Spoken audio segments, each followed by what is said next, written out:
নমস্কাৰ, মোৰ অন্য এটি নতুন মিনি ব্লগলৈ আপোনালোকক সকলোকে স্বাগতম জনাইছোঁ।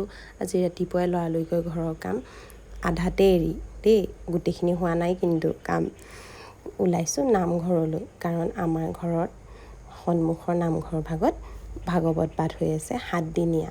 আজি হ'ল 5মটো দিন। ওলাই লৈছোঁ নামঘৰলৈ। আহক আপোনালোককো দেখাওঁগৈ আমাৰ নামঘৰ ভাগ। চাকি লৈ চাকিগছ জ্বলাই আহোঁ। চাওকচোন নামঘৰ ভাগ সঁচাকৈ ওচৰত নহয়নে? সোমাই আহি ভগৱানৰ নাম লৈ চাকিগছ জ্বলাইছোঁ। চাকিগছ জ্বলাই প্ৰভুক কৈছোঁ, প্ৰভু তুমি সদায় সকলোকে ভালে কুশলে ৰাখিবা। আৰু আপোনালোককো ভাগৱত ভাগ পঢ়ি থকা আপোনালোককো শুনাইছোঁ। ঘৰলৈ উভতি আহি থাকি যোৱা কামখিনি কৰিবলৈ আৰম্ভ কৰিলোঁ।